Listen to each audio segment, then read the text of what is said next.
José Manuel Molina, que es catedrático de Inteligencia Artificial y Ciencias de la Computación, no sé si ese es el orden, es al revés, la velotenía de la Carlos III, y que nos va a hablar sobre cuánto pueden aprender las máquinas de nosotros y si se deberían poner. Muchas gracias, José Manuel, y cuando quieras. Muy bien, pues nada, muchas gracias por haberme invitado a dar esta charla y bueno, pues nada, voy a intentar pues hablar acerca de qué cosas, pues de estas cosas, ¿no? No sé exactamente cuáles voy a responder, pero esas son las preguntas un poco de las que me gustaría que habláramos, ¿no? Más que otra cosa. En primer lugar, empezar un poco hablando de qué es la inteligencia artificial. No por nada, sino que, sobre todo ahora que hay un boom sobre la inteligencia artificial, pues saber un poco para qué sirve, qué resuelve, hasta qué punto hay una diferencia entre lo que nosotros hacemos y lo que aparece en las películas, que es lo que la gente tiene como idea de lo que es la inteligencia artificial, y hasta qué punto realmente hemos llegado a eso que la gente espera y cuánto nos queda, ¿no? Y sobre todo, hasta qué punto las máquinas realmente pueden ser inteligentes. Porque cuando hablamos de inteligencia la cosa es complicada. Habitualmente, cuando hay alumnos, les suelo preguntar aquello de si saben qué es la inteligencia. Que no es el caso, pero habitualmente lo pregunto y la gente tiene dudas acerca de cómo definir inteligencia. Entonces, es difícil hacer algo artificial cuando ni siquiera sabes qué es lo que es real.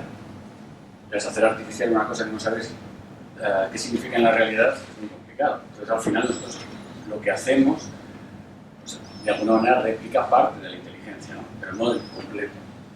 Entonces, realmente, el objetivo de la inteligencia artificial no es replicar al ser humano, sino replicar partes de las capacidades que nosotros tenemos para hacerlas más rápidas, ¿no? De alguna manera. Entonces, importante es, hasta no hace mucho era muy difícil desarrollar sistemas inteligentes porque nos faltaban muchos datos.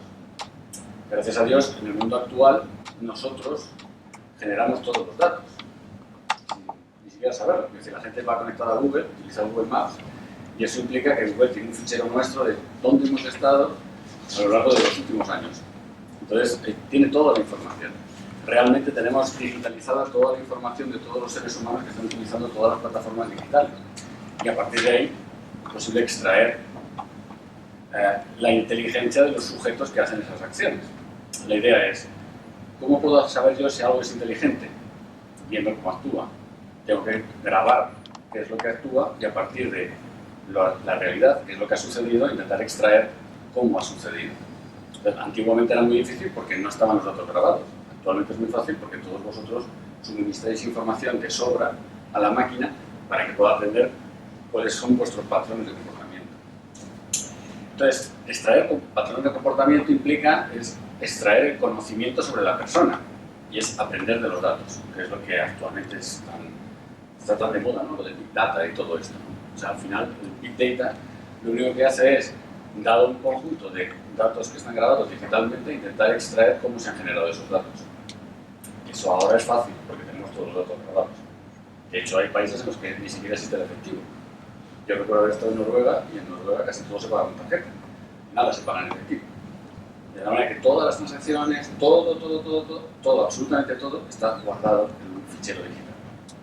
Es una cuestión de intentar extraer cómo se ha generado ese fichero. Eso es más sencillo que intentar crear una inteligencia a partir de una definición de inteligencia.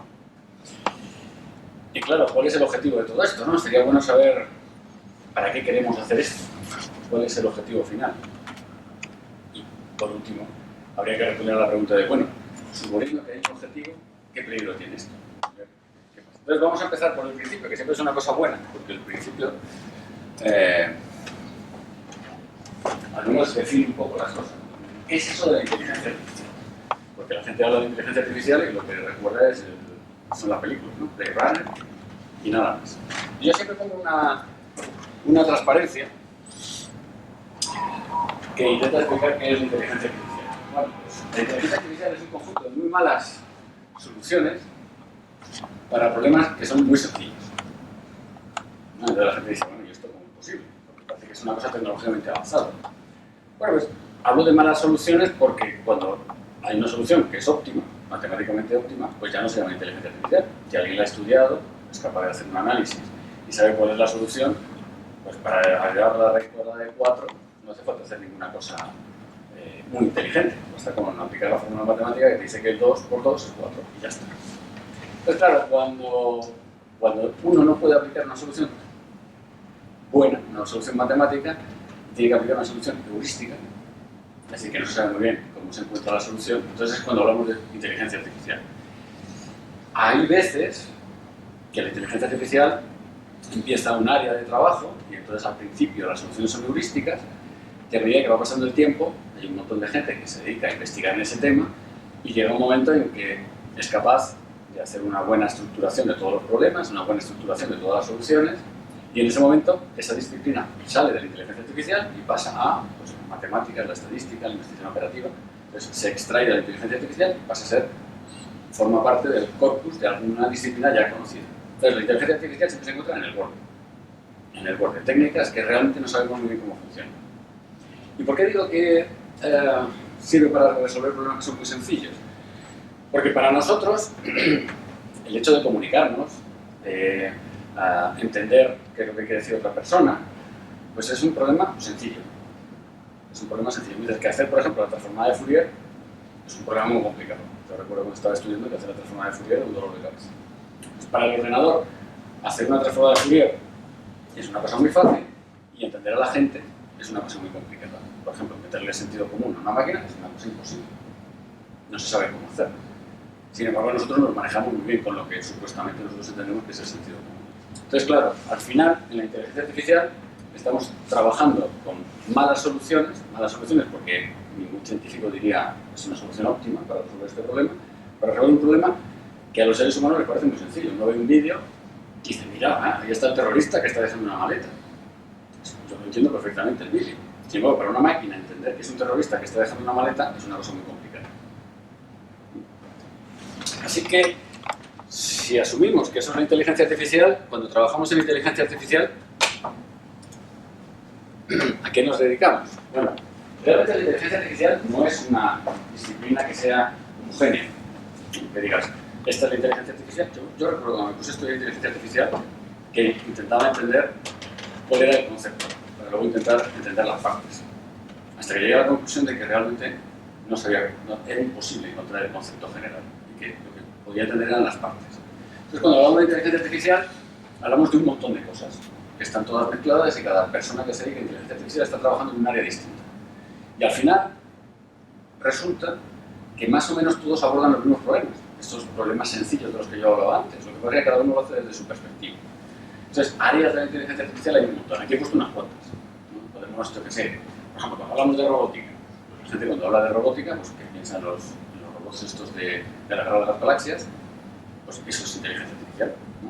Un robot que sirve para traducir, un robot que sirve para navegar. Cuando hablamos de, por ejemplo, sistemas de reconocimiento del habla que están muy de moda ahora mismo, pues uno piensa que la máquina te escucha, entiende lo que estás hablando, ¿no? Entiende cuál es el sujeto, cuál es el predicado, cuál es el verbo, el complemento directo, ¿no? Que ahí extrae una conclusión, hace un razonamiento y entonces te responde. Bueno, pues realmente no funciona así, pero hay un montón de gente que trabaja en reconocimiento del habla y que básicamente lo que intenta es que el usuario que está haciendo uso de ese sistema le dé la impresión de que está hablando con un ser humano. Ese es el objetivo de la gente que trabaja en reconocimiento del habla. Otra cosa que está muy de moda ahora, las redes de neuronas, ¿no? Sí, supongo que todo el mundo ha oído hablar de deep learning. Las redes de neuronas estaban de moda en los 90, que es una época que es del siglo pasado, en los 90. Y hubo un momento que se dejaron de utilizar, se analizaron, se estudiaron, se clasificaron, de alguna manera las redes de neuronas pasaron al ámbito más de las técnicas estadísticas. Y pasado el tiempo, cuando aumentó la capacidad de cómputo, que es lo que ha pasado ahora, ¿no? Cuando tenemos esto de la computación en la nube, la capacidad de los ordenadores para tratar un montón de información, pues han vuelto a ponerse de moda, haciendo redes de neuronas enormes, que antes no se podían trabajar con ellas, es lo que se llama deep learning. Entonces hay gente que se ha dedicado a redes de neuronas desde los años 90, que es una técnica que está basada en una forma de entender cómo razonamos nosotros y que la gente ha trasladado a un ordenador. ¿Sirve para resolver cualquier problema? No. Solo sirve para resolver algunos problemas concretos. De hecho, como siempre pasa en estos casos, no se sabe qué problemas pueden resolver, ¿no? Andamos siempre en esa incertidumbre. ¿Qué más cosas hay? Pues el procesamiento del lenguaje natural, que es muy parecido al tema del reconocimiento del habla.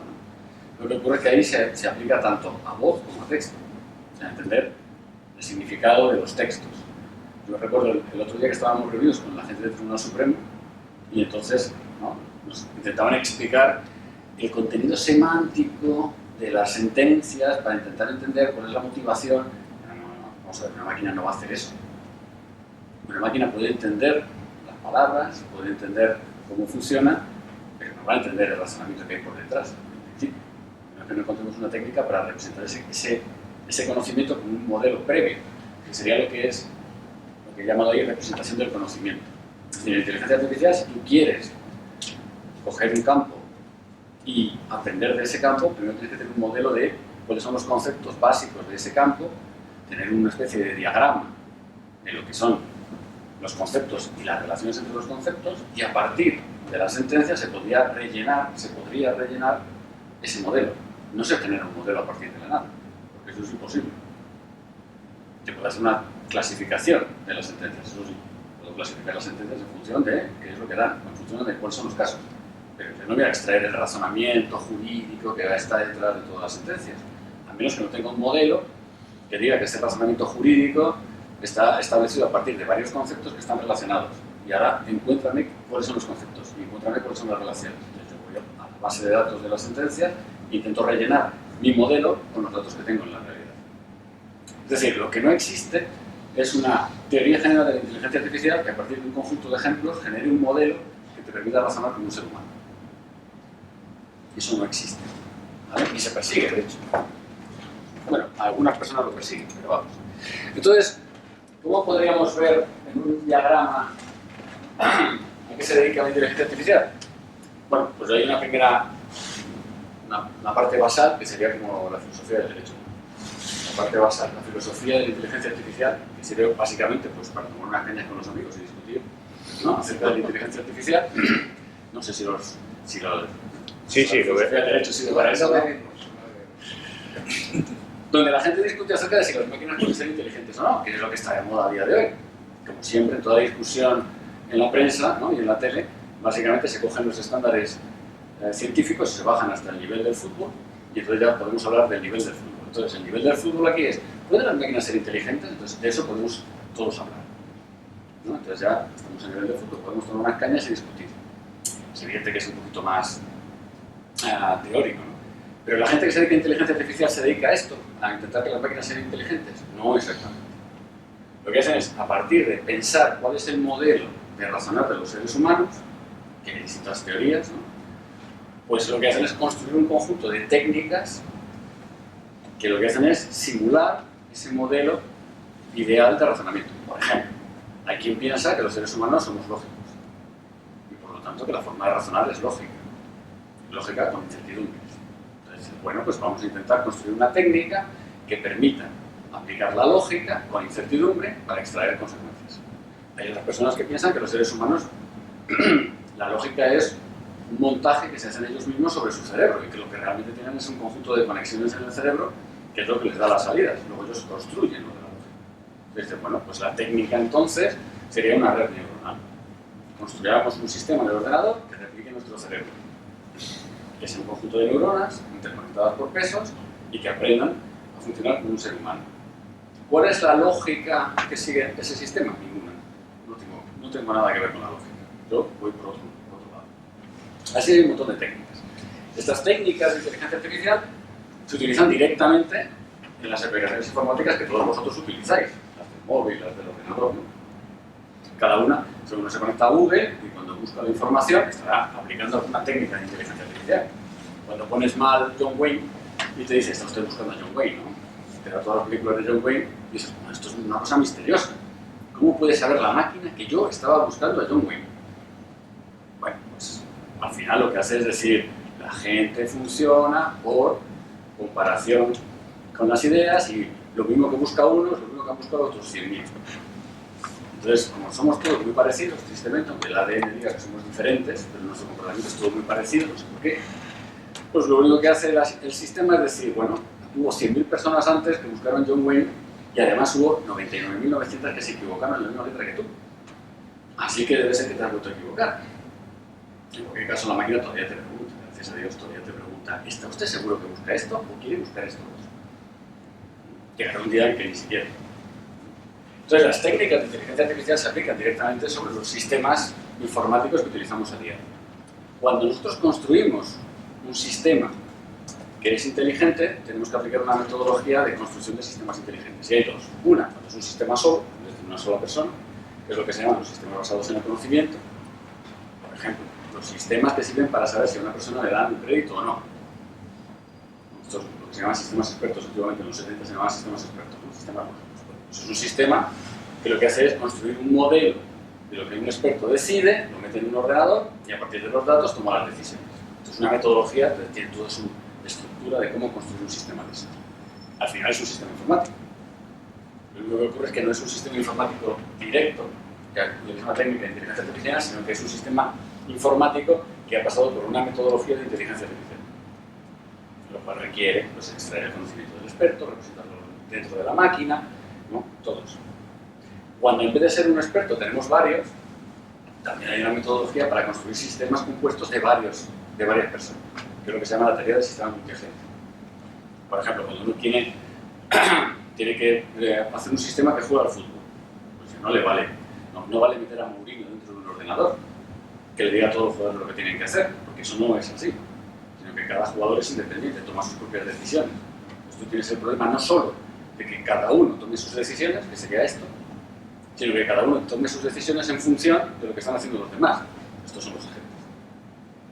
Entonces tienes una metodología para desarrollar sistemas que están compuestos de varios expertos o de varias personas inteligentes. Y todos ellos tienen que llegar a una conclusión. Una de las cosas más interesantes de los sistemas multiagente es el comportamiento emergente.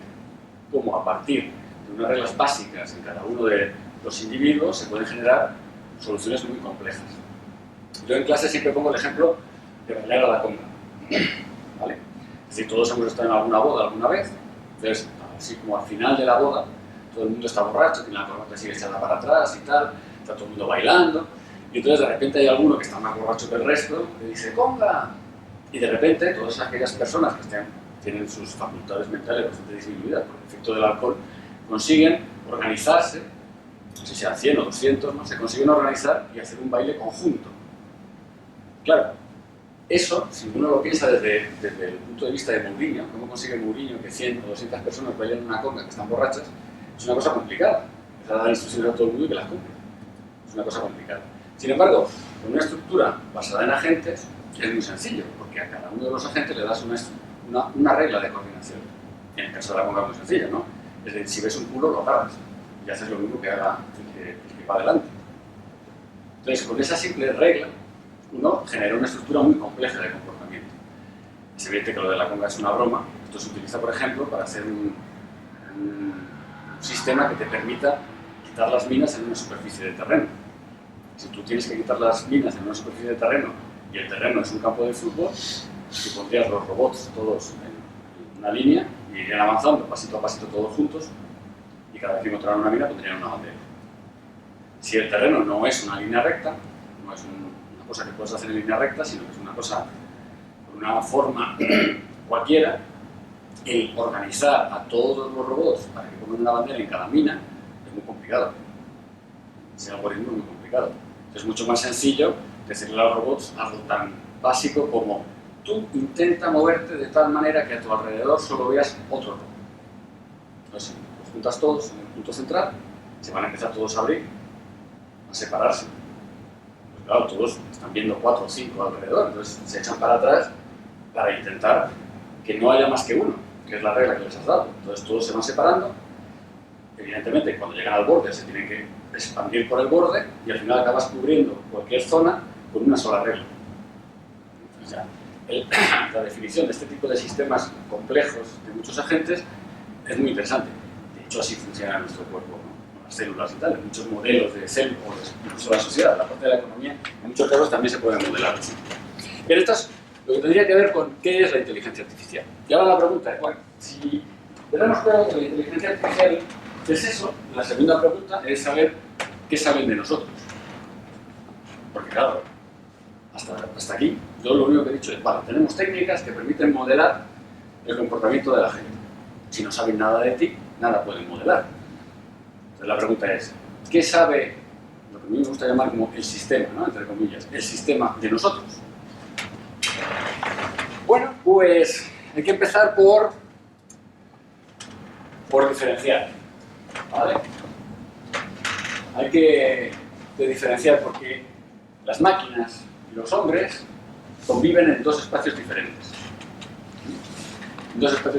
Uno es el mundo real, donde da la casualidad de que nosotros llevamos ventaja. En el mundo real, nosotros llevamos ventaja porque estamos más adaptados al mundo real. Cualquier máquina que tú construyas en el mundo real siempre está inadaptada. Es decir, cuando uno la ve, dice, bueno, sí, pero le queda. Cuando hablamos del mundo virtual, que a lo mejor para los que estamos aquí y con la edad que tenemos, un poquito hemos jugado en el mundo virtual, pero para los chavales es una cosa muy natural. En el mundo virtual no hay ninguna diferencia entre una máquina y un ser humano. Es decir, cuando mis hijos están jugando al Call of Duty en red, no saben si realmente están jugando contra otro ser humano o contra la máquina. No tienen la más remota idea. Ellos se mueven y hay otro jugador que también se está moviendo. Ellos asumen que el otro jugador es otro ser humano que está conectado desde Holanda, pero no lo saben. Entonces hay entornos en los cuales la interacción es susceptible, o más susceptible, de que se parezca la interacción de una máquina y un hombre, y hay otros entornos en que la cosa es mucho más difícil. Y muchas veces se plantea el problema de que las máquinas no pueden ser como los seres humanos porque en el mundo real no pueden ser como los seres humanos, o porque es muy difícil. Eso es correcto. Es decir, mover las cosas en el mundo real es difícil. Pero en el mundo virtual, en el que cada vez vivimos más tiempo, es muy fácil. Es decir, no hay ninguna diferencia entre los seres humanos y las máquinas. En este mundo no existe diferencia. Fijaos que esto, como todo en esta vida, evoluciona. Es decir, cuando hablábamos, esto me encanta, esto del siglo XX, esto de poder cambiar de siglo es una cosa que me encanta. Esto de poder decir en el siglo XX y en el siglo XXI, ¿no? Entonces, una cosa. En el siglo XX, las cosas estaban bastante claras. Es decir, que la realidad era una y el ordenador era para los frikis, ¿no? Entonces hablaban de gente que se dedicaba a estar en el ordenador mirando las simulaciones de la realidad, esto del Second Life y estas cosas, ¿no? Gente se veía, listo, aquí, mucho mejor la realidad. Estaban los videojuegos, que también parecían que era una cosa muy específica de una determinada edad, de unas determinadas personas, ¿no? Que tenían un determinado comportamiento. Estaba la gente que se metía en internet, ¿vale? Básicamente, y luego aparecían ya las dos cosas que serían la tendencia general luego en el siglo XXI, que son los mundos virtuales y las redes sociales. Pero hasta aquí podemos decir que la gente tenía que hacer un esfuerzo por entrar en el mundo digital. Tenía que hacer un esfuerzo, es decir, no era una cosa que saliera de manera automática. En el siglo XXI la cosa ha cambiado muchísimo, porque ahora mismo nosotros vivimos en un entorno que es entre virtual y real. Es decir, nosotros llevamos el móvil, bueno, luego lo pondré, ¿no? Todos tenemos un móvil en el bolsillo, y ese móvil va registrando dónde estás, qué es lo que haces, qué operaciones realizas. Todo el rato y en todo momento, es lo que se llama la computación ubicua. Es decir, tú en todo momento accedes a Internet. Es decir, Google puede saber en qué momento del día y en qué situación te encontrabas cuando consultaste una determinada información. Realmente eso define mucho a las personas. No es como aquí, que era un esfuerzo tuyo por entrar en Internet a hacer unas determinadas cosas. Aquí tú no haces ningún esfuerzo. Realmente la máquina está haciendo el esfuerzo por ti. Ahora mismo la idea es que todo lo que nosotros queremos es que el entorno que nos rodea sea amigable. O sea, yo tenía que venir aquí hoy, encender el ordenador, copiar las transparencias en el ordenador. ¿Por qué? Porque no podía pasar un fichero de no sé cuántas megas por Google a Rafa y entonces Rafa ponerlo en el ordenador. No, tengo que hacer un montón de trabajo. La idea general es que todo eso sea automático. Así yo en mi casa vuelvo las transparencias y automáticamente aparecen en el ordenador de la sala. Que cuando entremos aquí automáticamente se encienda el cañón y automáticamente se empiezan a visualizar mis transparencias. Si queremos que el entorno se ajuste a nosotros. Eso es lo que persiguen ahora mismo todas las tecnologías. Y eso que persiguen también permite captar toda la información que nosotros hacemos. De tal manera que, como digo yo siempre, somos nosotros los que le suministramos todos los datos al sistema. Y además queremos que el sistema tenga todos nuestros datos para que nos sea más fácil la vida. Es decir, que la entrega no solamente es voluntaria, sino que además es gustosa, ¿no? Nos gusta que el sistema tenga toda nuestra información. Fijaos que desde el siglo XX hasta ahora la cosa ha ido evolucionando hasta límites insospechados. Quiero decir que en los 90 la gente hablaba de la domótica, ¿no? De la casa domótica, que subas las persianas cuando tú puedas desde el móvil, ¿no? Era una cosa que parecía revolucionaria. Luego empezamos ya con intentar hacer cosas con los sistemas, sobre todo a partir de, ¿no? de todos los problemas de seguridad y tal. Empezamos a intentar hacer cosas con la visión artificial, intentar detectar qué está pasando, qué ocurre, si hay un terrorista, si no lo hay, si hay gente que está haciendo cosas raras. Es decir, desde fuera intentar interpretar qué es lo que ocurre en la realidad. Desde la máquina intentar interpretar cuál es la realidad. Ahora ni siquiera. O sea, ahora mismo nosotros nos vamos cargados con todos los sensores para interpretar qué es lo que hacemos. Yo llevo aquí un reloj que me va diciendo cuántos pasos doy, que me dice cuál es mi tensión ahora mismo. Todo esto se va transmitiendo directamente a la empresa que me ha vendido el reloj. Que ellos tienen ahí todos los datos de todos los seres humanos que tienen un reloj como este y que saben perfectamente qué es lo que hacemos las 24 horas del día. Cuando hacemos un esfuerzo, cuando estamos durmiendo. Porque el reloj, cuando yo me despierto, me dice: ¿ha estado usted durmiendo 6 horas y 5 minutos? Y además se ha despertado 20 minutos durante la noche. Que yo no recuerdo haberme despertado, pero según el reloj yo no he dormido 20 minutos durante la noche. Es decir, que ha llegado un momento en que las máquinas saben más de nosotros que nosotros mismos. Porque yo no recuerdo haberme despertado esta noche nada. Y la máquina dice que yo me he despertado 20 minutos. Y además, no solamente es una cuestión de que le hayamos puesto, haciendo un esfuerzo y habiendo de comprar un reloj, sino que los propios móviles ya tienen todos esos sensores. Como supongo que todo el mundo que tiene un móvil, ¿vale?, se habrá dado cuenta de que el móvil ya hace todo lo que hace el reloj.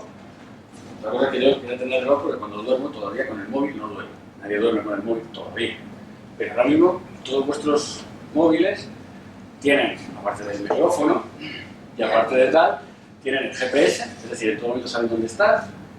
Entonces Google sabe dónde estás en todo momento.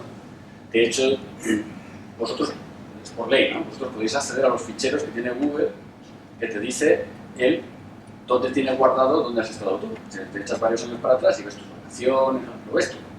Puedes ver perfectamente dónde estabas en cada momento de tu vida en función de los accesos a Google. Evidentemente, si no accedes a Google, no se guarda la posición, pero como todos vamos con el Google Maps y cada vez que tenemos una duda le preguntamos al Google, pues la cosa está clara, está toda la información guardada. Los móviles tienen todo tipo de sistemas para controlar los movimientos, con lo cual supongo que todo el mundo tendrá instalado una aplicación que viene por defecto, como la que llevo yo en mi móvil, que te dice: ¿está usted haciendo ejercicio? Lleva usted no sé cuántos pasos, ha hecho no sé cuánto esfuerzo, lleva mucho tiempo sentado. Además, están permanentemente conectados. Si no es por 3G, se conectan a la wifi que sea, o si no por Bluetooth. Pero ellos siempre están conectados a cualquier sitio. No es una máquina que, a menos que no la pongas en modo avión, siempre está conectándose a algún lado, ¿vale? Y ya los últimos es, cada vez hay más cosas que te permiten hacer, podemos decir, procesamiento de información que escapa de tu propio control. Quiero decir, las tarjetas estas de crédito que ahora se pasan por encima, hay que meterlas, ¿no? Entonces emiten un campo electromagnético y a partir de ahí se establece la comunicación. Pues los móviles también van a poder hacer eso, con lo cual ya no te va a hacer falta ni las tarjetas de crédito. Todo va a estar en el móvil, tus transacciones, dónde estás, qué haces, a qué te dedicas, todo. Eso es el móvil. Si nos pasamos al concepto este de Internet of Things, ¿no?, el IoT famoso, ¿no? Bueno, el IoT consiste básicamente en coger y plagarlo todo de sensores minúsculos, ¿no? Esto que veis aquí es una foto, no sé si se ve muy bien el tamaño, pero estamos hablando de tamaños pequeñísimos. Además, esto antes era caro, porque hacer las cosas pequeñas era caro, ¿no? Pero ahora se compran en China, por 2 euros te venden cualquier china de estos, de tal manera que tú puedes, lo que antiguamente, yo recuerdo haber estudiado sistemas militares, que solo los militares podían darse el lujo de gastar un montón de sensores, tirarlos en medio de una zona y sensorizar una zona entera sabiendo que se iban a morir, es decir, que no iban a recuperar los sensores luego para recuperar la pasta que se habían gastado. Bueno, es que ahora te digo, tú también lo puedes hacer, porque a 2 euros el sensor con la pila, pues ya tú los tiras y ahí están.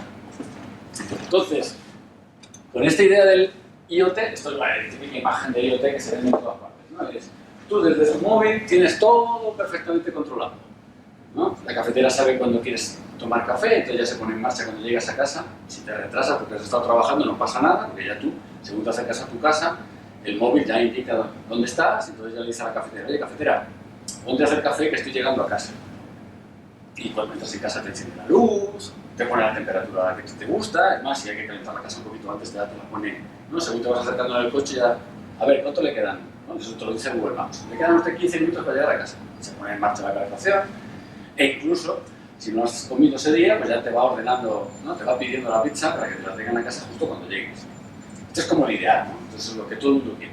Para hacer esto, ¿no? Va a estar todo repleto de sensores que van a estar monitorizando tu vida las 24 horas del día.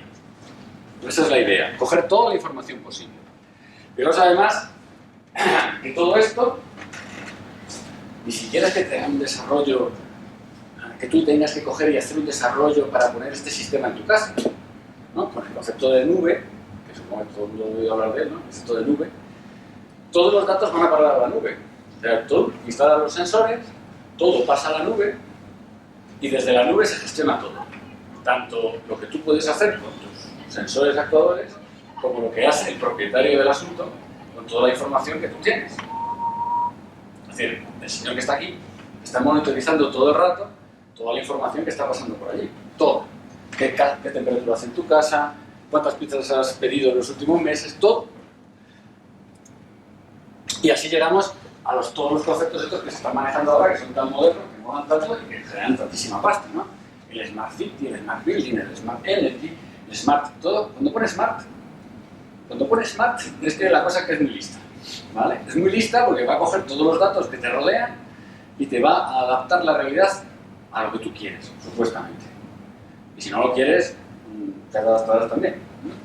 Entonces, todo es Smart, ¿no? Si os dais cuenta, es una transparencia cogida de no sé dónde, pero todo es Smart.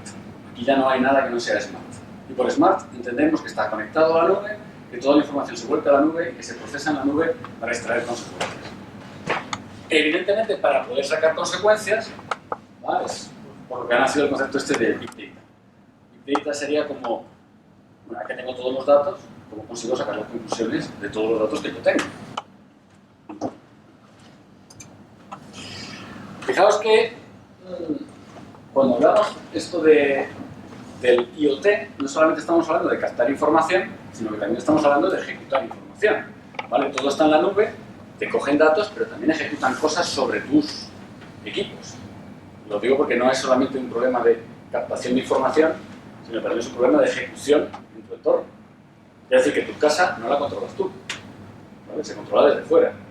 Bueno, todos vivís así, todos tenéis un móvil y cuando el móvil dice tienes que actualizar no sé qué, aceptar.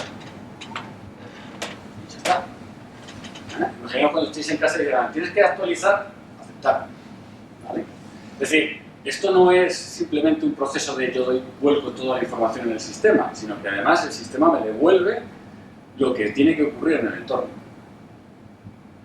Entendiendo por entorno tu móvil, las luces de tu casa, pedir la pizza, ¿no? Y todo esto. Bueno, entonces fijaros que al final, claro, cuando estábamos en el siglo XX, uno decía, bueno, hay mucha información en Internet, pero bueno, es imposible que haya tanta gente como para... O sea, ¿quién soy yo? Soy una gota de agua en el océano. ¿Quién va a poder, al final, analizar mi información? O sea, ¿qué relevancia tiene mi información respecto a la de todo el mundo, ¿no? Es una cosa imposible. Además, no había ordenadores suficientes para computar a cada uno de nosotros por separado. Y además, tampoco había manera de hacer el software para hacer todo eso. Claro, lo que sí que había en su momento, ¿no? A finales del siglo XX, era una cosa que estaba clara, es decir, esto es bueno. O sea, tener la información y coger la experiencia de la gente y aprender qué es lo que hacen para poder tomar decisiones es bueno.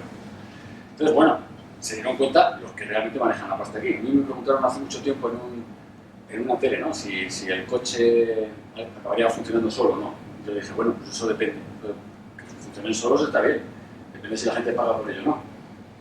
Entonces, claro, cuando empiezan a a interesarse en lo que tiene la pasta, pues la cosa es que la cosa se va a hacer, ¿vale? ¿Por qué? Porque encuentran una manera de sacarle beneficio. ¿Y cuál es el beneficio? Pues básicamente es adaptarse al individuo. A ver, lo estoy contando así en plan cosa mala, también puedo ver cosa buena. Es decir, si no hablamos, por ejemplo, nosotros estuvimos reunidos con la gente de Roche, que hacen los medicamentos para el cáncer. Pues los medicamentos para el cáncer también se tienen que personalizar. No valen los genéricos. Al final los genéricos les sirven a unos sí y a otros no. Entonces es muy importante tener toda esa información para poder personalizar el medicamento al sujeto tal y como tiene que darse. Es decir, el hecho de tener toda la información del sujeto que le pasa a lo largo del día permite que el medicamento pueda ir ajustado exactamente al sujeto. Entonces, hay una parte buena y hay una parte mala, como todo en esta vida, ¿no? Es decir, yo tenía un profesor que decía que la naturaleza es perversa. Lo que te da por un lado, te lo quita por otro. Y esto es lo mismo. Fijaos, una cosa muy importante, que al final es lo que ha hecho que la inteligencia artificial tenga sentido en este proceso. Y es que la gente quiere comprender la salida. Es decir, yo puedo hacer un sistema inteligente que me dé salidas, pero que yo no las pueda entender. Es evidente que puedo sacar un beneficio de eso. Pero saco mucho más beneficio si hay un sistema que me dice por qué. Porque entonces yo lo puedo manipular. Si no me dice por qué, yo no lo puedo manipular. Lo puedo utilizar, pero no lo puedo manipular. De ahí que la diferencia entre la inteligencia artificial y la estadística va un poco por ahí, ¿no? Entonces, todo esto que tiene que ver con la extracción de conocimiento, de aprender de los ejemplos, tendría como cuatro grandes áreas, ¿no? Hay una parte que es clara, que es yo tengo que tener los datos guardados. Pues hay un montón de gente investigando cómo hacer para guardar los datos. Y esto no es un problema trivial, porque si no lo imagina, se imaginará la base de datos de Google, con todos los documentos de Internet. Debe ser impresionante, ¿no?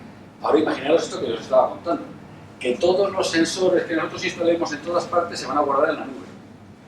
La gente de base de datos va a tener que hacer un gran trabajo para que aquello funcione, porque uno de los grandes problemas es acceder a toda la información.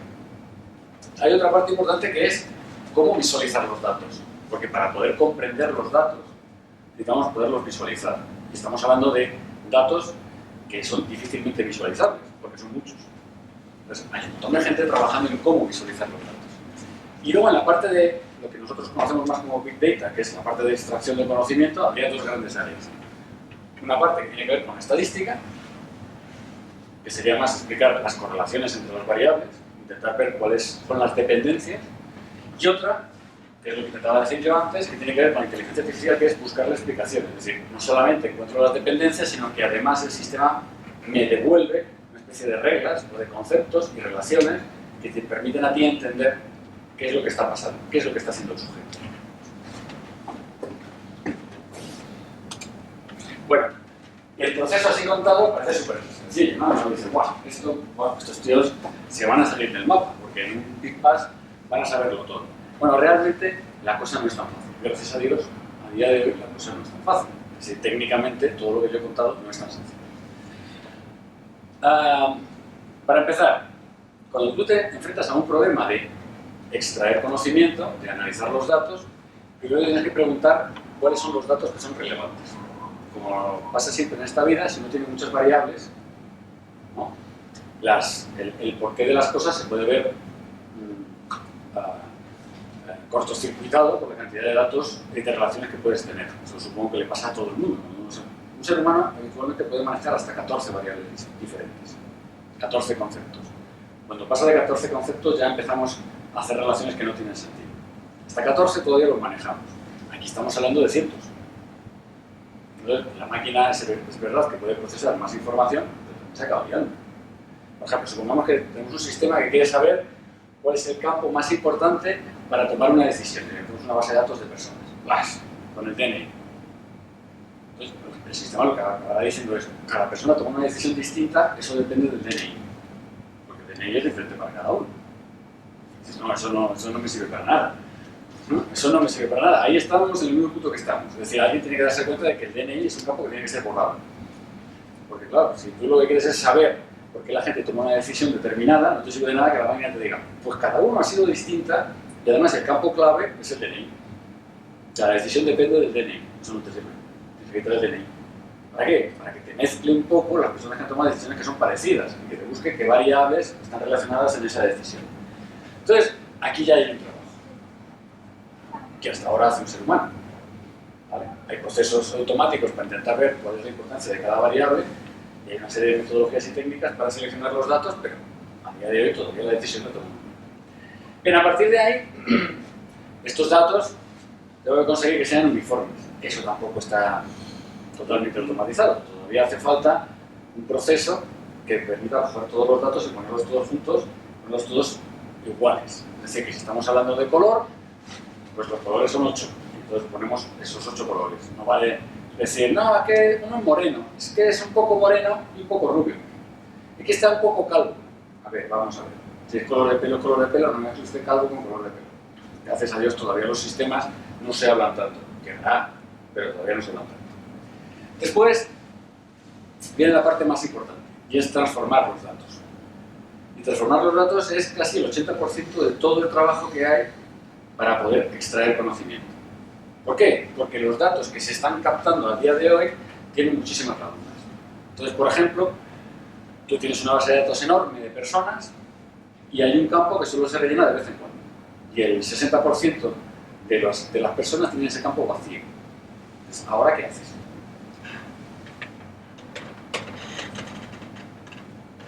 Hay solución. Quitas el campo entero.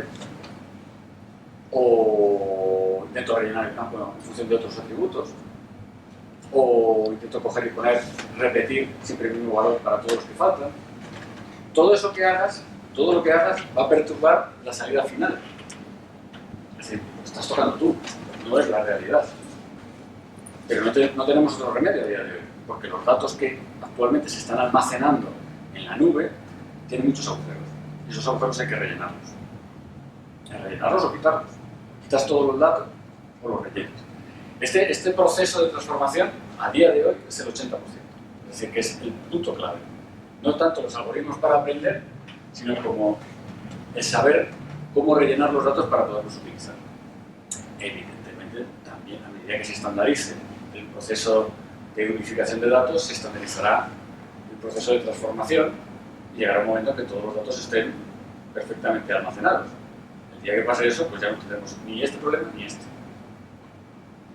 La siguiente parte es aplicar las técnicas estas de las que hablábamos para aprender. O sea, una vez que tú tienes los datos consolidados, estos son los datos con los que voy a trabajar, estos son los atributos de los datos con los que voy a trabajar y están todos rellenos. No tengo ningún agujero. Entonces, ahí aplico una técnica. Es una técnica estadística, puede ser una técnica de inteligencia artificial. Y de ahí voy a extraer conocimiento.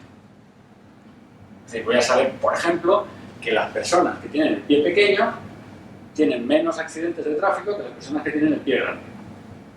¿Vale? Y no habré incumplido ninguna legislación acerca del género, porque el género no lo habré guardado en mi base de datos. Y entonces podría decir que las primas, ¿vale? Que las primas de las personas que tienen el pie pequeño son más bajas que las primas de las personas que tienen el pie grande. Y seguiré cumpliendo la legislación, puesto que no habré utilizado para nada, si son mujeres o hombres. Entonces, pues hecho esto, puedo volver para atrás, ¿vale?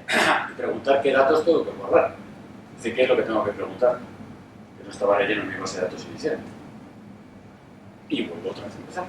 Así es como vamos a día de hoy. Insisto, el día que tengan todos los datos, pues la cosa ya cambiará. Fijaos, esto empezó, ¿vale?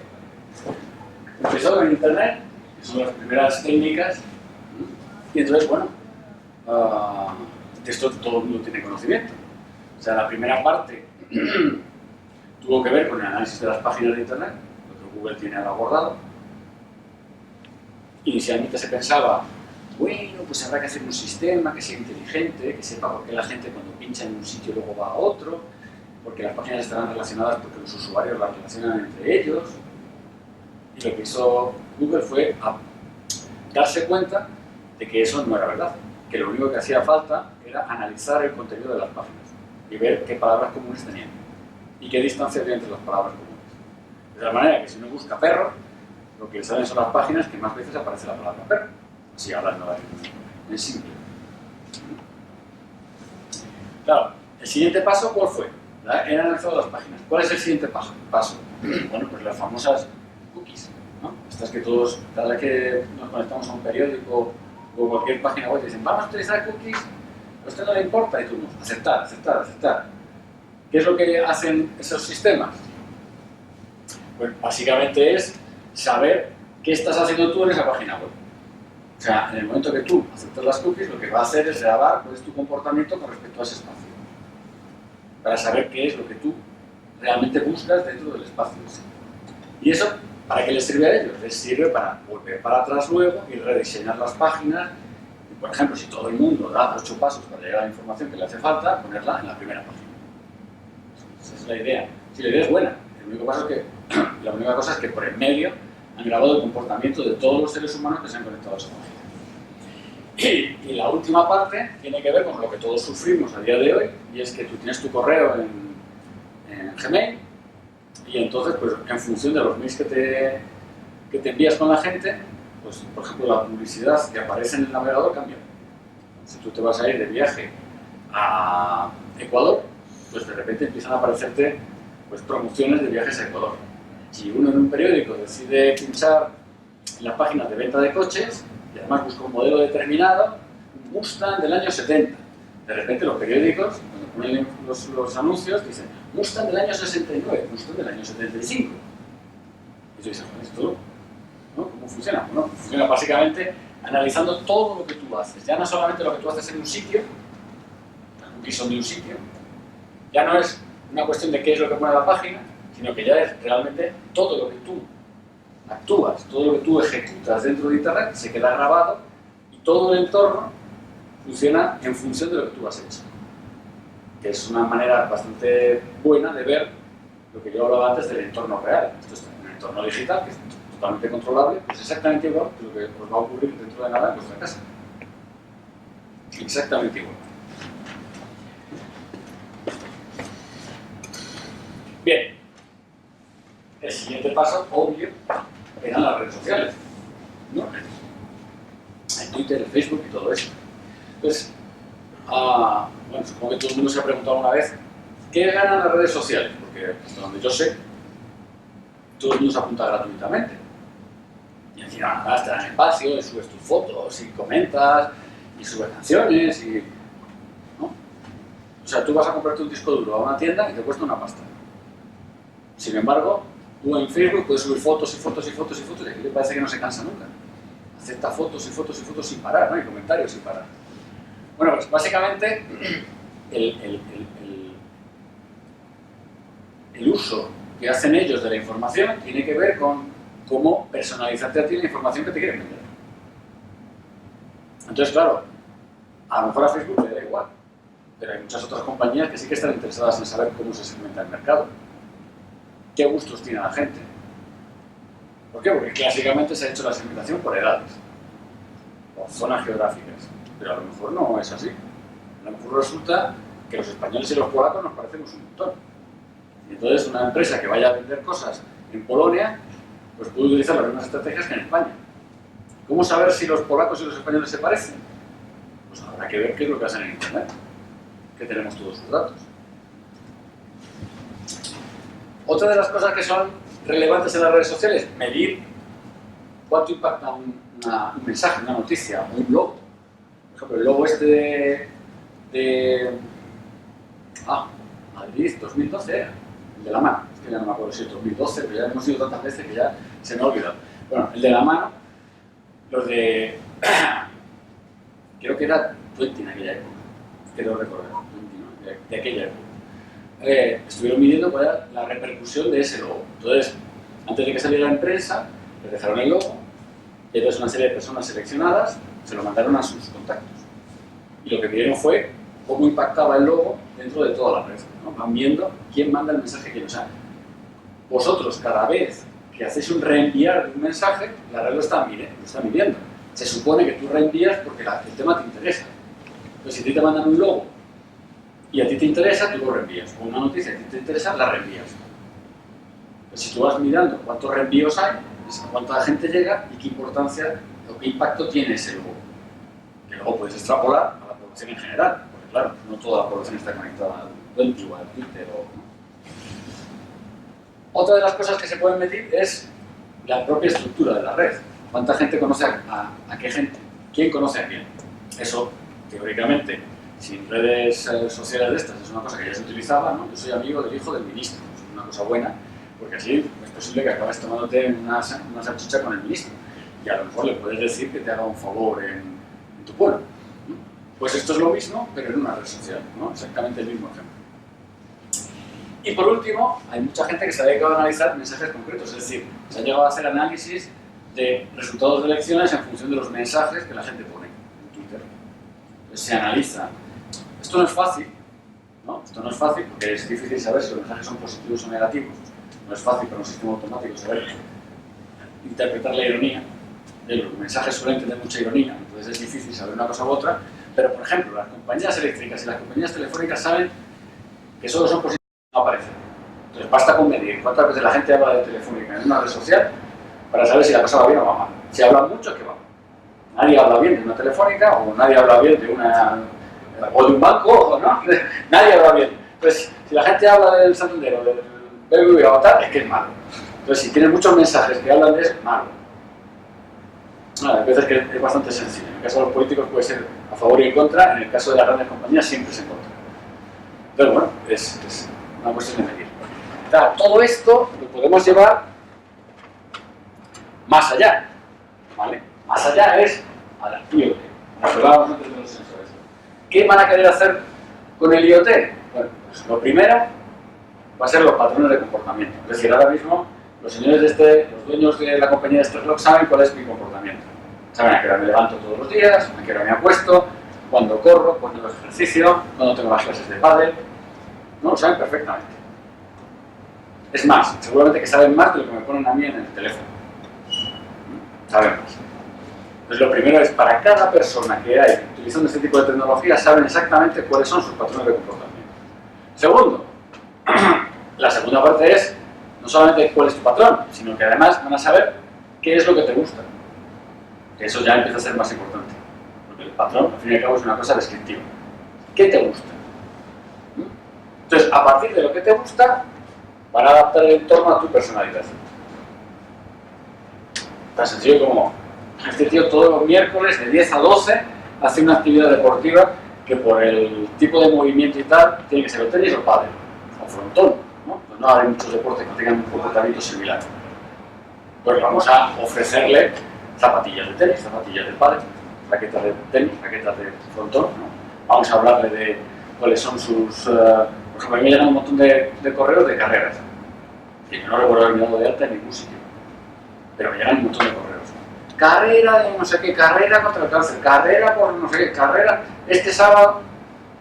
Bueno, pues es una cuestión de saber cuál es mi gusto, saben que corro, tienen todas las carreras que yo hago, cuáles son mis tiempos, cada cuánto tiempo corro, y entonces a partir de ahí adaptan la publicidad a mi personalidad. Fijaos que todo esto al final acaba en lo que se llama computación basada en el usuario. Es decir, que ya no vamos a ser gente que forme un grupo, sino que el sistema se va a adaptar exactamente al usuario, a la persona. O sea, a partir de los datos que vamos almacenando en la nube, los sistemas inteligentes van a ser capaces de extraer nuestra personalidad y adaptar todo nuestro entorno a esa personalidad que ellos han imaginado para nosotros. Y el final de todo esto es no solamente la realidad, sino que además serán capaces de darnos información adicional. ¿Vale? Hay un libro muy bueno de ciencia ficción, al final del arcoíris, de Jack Vance, en el cual explica un entorno de mundo, ¿no? De futuro, en el cual la gente lleva integradas lo que serían las gafas, ¿no? Las gafas, pues todo el acceso a Google, ya no tienen que teclear ni nada, sino que realmente ellos piensan y acceden, ¿no? Imaginaros, acceden a Google. Pero no solo eso, sino que además las gafas les permiten ver cosas adicionales a lo que están viendo. De tal manera que yo estaría viendo, por ejemplo, estoy viendo aquí las personas, me estaría apareciendo el nombre de cada uno, y a qué se dedican. Y con un guille podría saber por qué están aquí, que yo ahora mismo no lo sé, pero podría identificarlo. De tal manera que al final tu entorno, ¿no? La realidad no solamente se modifica porque la realidad se modifica, sino porque además tienes información adicional en el mundo aumentado que te proporcionan los dispositivos. Después de esta visión así tan catastrofista, ¿vale? Voy a recordar un antiguo cómic de Horacio Altuna, que cuando yo era joven era muy conocido, que no sé ahora, supongo que no, que se llama Ficcionario. Y en el Ficcionario es un mundo futuro, ¿vale? En el que ocurre todo esto que yo he contado, ya se lo imagino él hace 20 años. ¿No? Y este es un señor, este señor del mostacho, ¿vale? Que vive en un entorno así, todo controlado, es decir, que le vigilan 24 horas al día durante todos los minutos de su vida y todas las funciones fisiológicas que hace a lo largo del día. Y entonces, bueno, pues si le toca, le dicen, tiene usted que ir a tal sitio, ¿no? Departamento de Análisis y Evaluación de Conductas, Control y Estadísticas. ¿No? Mola el nombre del ministerio, ¿no? Del departamento. Entonces, aquí tienen toda su información, ¿vale? Y no solamente tienen toda su información, sino que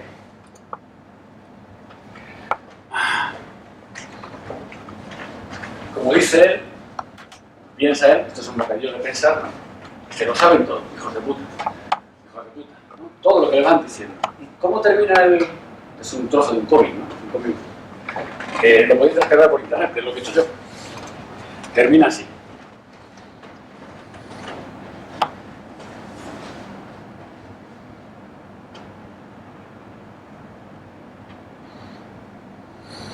Estoy dejando que lo lea. Todavía puedo pensar lo que quiero. O sea, el último reducto que le queda.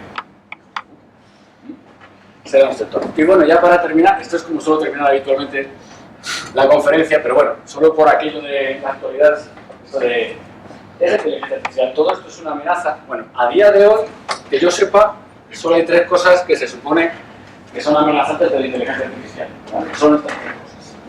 Sí, siempre habla la gente de estas 3 cosas, pero lo que yo he hablado no suelen hablar. ¿Vale? Hablan de estas 3 cosas. De la pérdida de empleo, ¿no? Que todos estos sistemas inteligentes van a hacer que mucha gente pierda el empleo. De las armas inteligentes, todo el mundo está muy asustado con los drones, el soldado del futuro, todo esto que yo he hablado de la realidad virtual, ¿no? Aumentada, de poder ver más allá de lo que hay en la realidad, genera unas capacidades bélicas bastante importantes. Y luego, todo el mundo habla, está muy de moda, el tema de si la inteligencia artificial se podrá hacer autónoma y entonces será un peligro para la humanidad, bla, ¿no? Que se llama la singularidad, que es una cosa que no es medible y que además, bueno, se puede hablar de ella, pero no deja de ser para tomar unas cervezas. De lo que yo he hablado, ¿vale? No suele ser considerado como una amenaza. Lo que pasa es que a mí me genera bastante angustia, ¿no?